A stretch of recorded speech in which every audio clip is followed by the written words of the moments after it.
Hey everyone. Do you ever have those moments when you finish some work only to be confronted with new facts that you feel need to be included? Yeah, today's definitely one of those days. I finished my script for this video approximately 4 days ago, only to discover some more great resources I felt I should add, especially an article by author Robert Otto on Adformatie.nl that was shared by my old acquaintance Jaap van Baar over at Wicked. Oh, and I most likely caught a bug some time ago. So, according to my wife, it's also a day I get to use my sexy voice, like Phoebe from Friends. I pointed out to her that I sound more like a Sauter car from June, but she didn't understand. In any case, this video is my opinion on what the bankruptcy of Blokker means for small and medium sized businesses, for suppliers, and their stake in the e commerce game.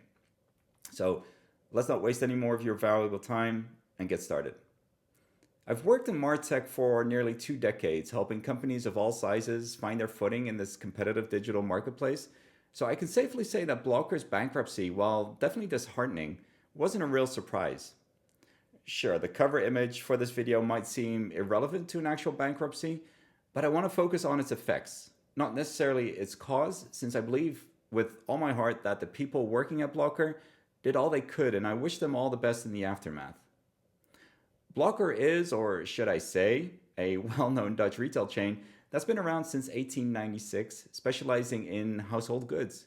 It had over 400 stores across the Netherlands at its peak, even here in Delft, as the Aussie man would say, here's me face, and became a staple for everyday products, employing thousands of people. I can't recall the number of times I've personally purchased goods there, pans, cleaning material, batteries, vacuum cleaners, bags for vacuum cleaners, and embarrassingly enough, holiday gifts for my grandparents and even my mother. Yeah, sorry about that. However, despite its long history, Blokker, once a family owned business and later acquired by Mirage Retail Group in 2021, has faced significant challenges in recent years. Ultimately, it filed for bankruptcy this month, marking an end of an era for the company. It's the culmination of years of struggling to keep up with the shifting consumer expectations and definitely the fierce competition from digital first resellers like Bol.com, Amazon, Coolblue, or similar goods selling companies like Action and Hema, the latter of which sells relatively similar, albeit Hema branded goods.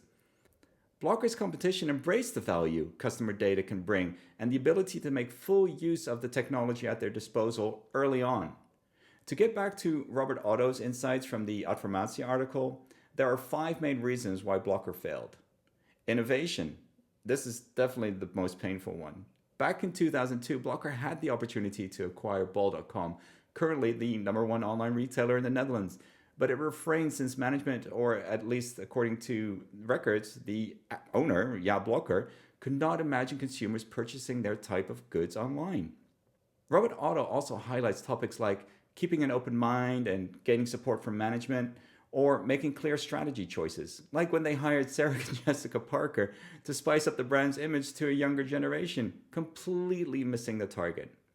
Robert also considers Blokker's lack of transparency towards its customers, as campaigns were ruined by social media when followers exposed Blokker for using retail suggested pricing as the comparison for their sale prices back in 2016. This truly harmed their image. Finally, Robert writes that Blokker should have reorganized years ago. When they restarted their online venture in 2015, the company failed to change its mindset to accommodate digital growth. I'll put a link to the full article in the comments for you guys. Look, Blokker is not the first company to fail at remaining relevant and solvent in the digital market. They won't be the last. In the past, other major Dutch companies like Vroom Dreesman crashed and burned similarly. By the way, a little fun fact here. Did you know that since January 2023, the Netherlands has more online stores than brick and mortar stores? So it's safe to say that opportunities for becoming a market leader have been more than abundant. But the question I want to focus on isn't just what went wrong, it's what companies, especially smaller suppliers and retailers, can learn to secure their future. At the heart of this video, at least, for this one, is customer data. For years, brands like Brabantia, Philips, Oral-B, and Mepal have depended on retailers like Blokker to move their products. However, that dependence comes at a price. They don't own the customer relationship. They don't know who's buying their products, why they're buying them, or how they can encourage repeat purchases. Can we agree that ignoring customer data is like throwing a party and not bothering to find out who showed up and what they liked?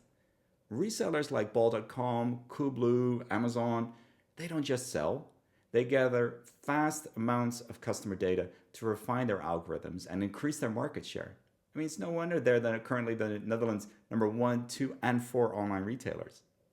Meanwhile, smaller brands are left in the dark, relying on these reseller platforms for their insights that should be foundational to their strategies.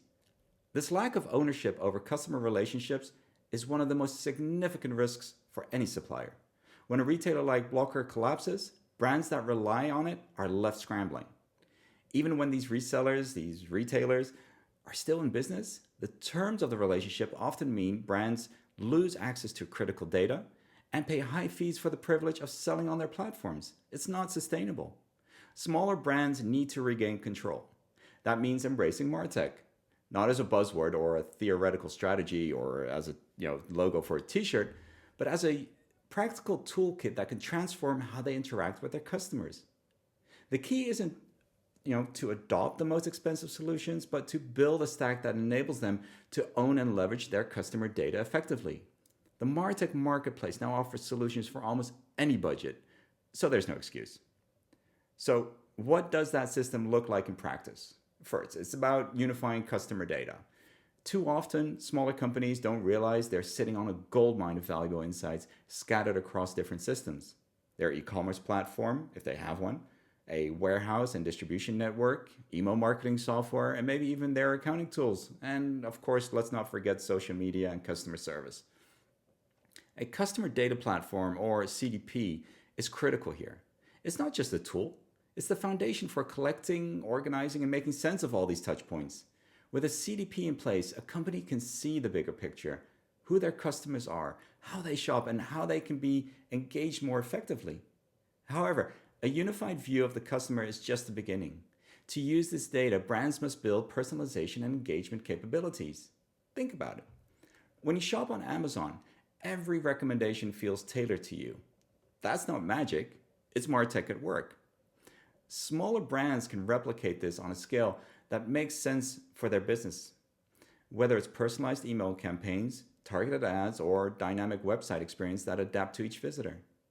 This isn't just about selling more products. It's about creating a relationship, fostering that loyalty, and giving customers a reason to return. Of course, none of this works without operational readiness.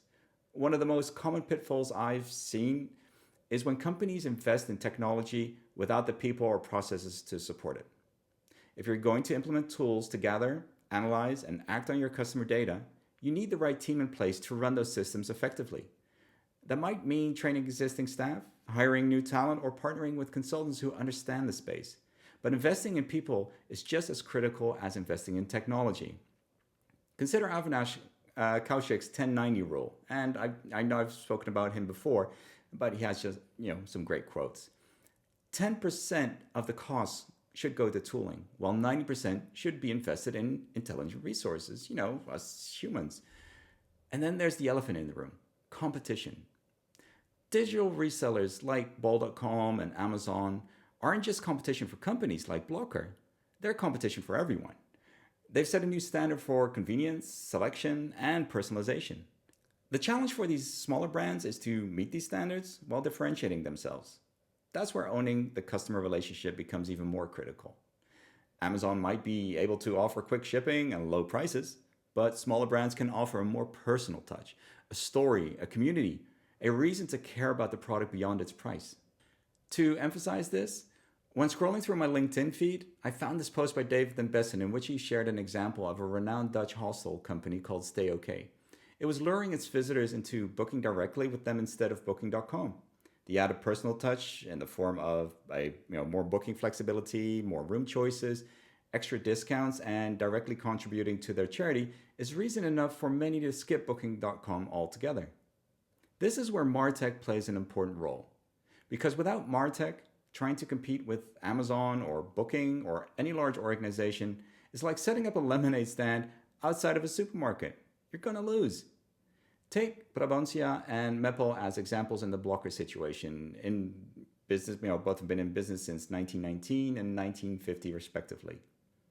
Both brands have started building their direct-to-consumer channels, investing in e-commerce platforms, and marketing strategies that allow them to interact directly with their customers. This doesn't mean abandoning traditional retail partners, but diversifying so they're not entirely dependent on them. And when a retailer like Blokker collapses, these brands have the resilience to weather the storm. Having looked at the Blokker website and noticing that Salesforce was predominantly there, in the form of Demandware, Salesforce Commerce Cloud, and Salesforce Marketing Cloud, does make us question the logic. Blokker's decision to implement Salesforce Commerce Cloud and Marketing Cloud reflects a bold commitment to digital transformation, but it also raises the question about the alignment between their technology choices and their business strategy.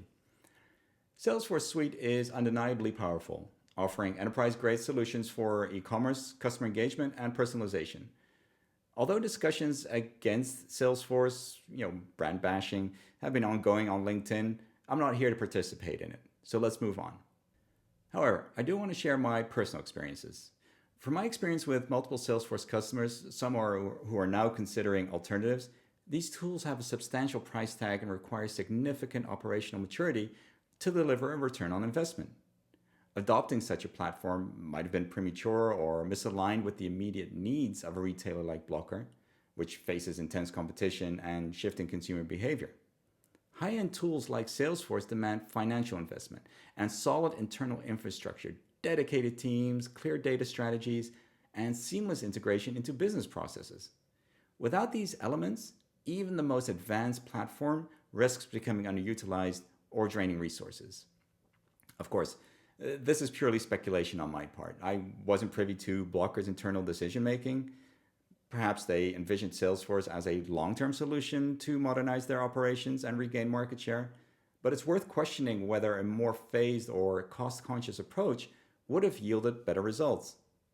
Start small and scale smart. Lower-cost, scalable alternatives could have allowed Blokker to focus on critical areas, unifying customer data, improving e-commerce usability, or refining marketing campaigns without overextending themselves. Ultimately, investing in technology is only one piece of the puzzle.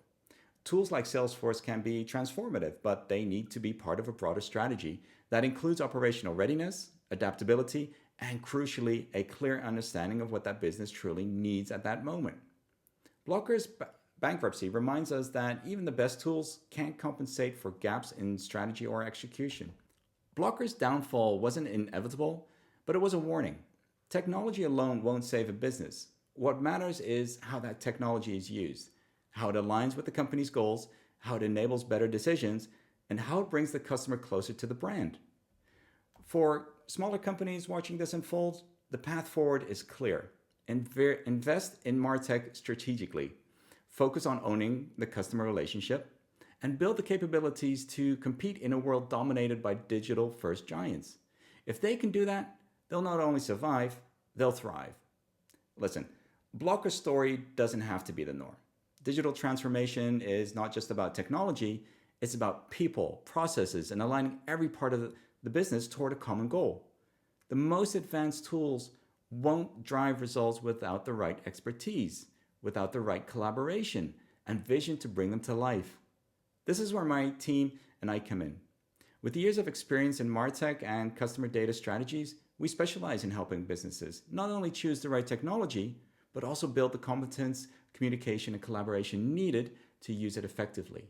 Whether it's implementing scalable solutions, empowering your team with the skills they need, or creating strategies to strengthen customer relationships, we're here to guide you every step of the way. The future of your business doesn't have to be uncertain.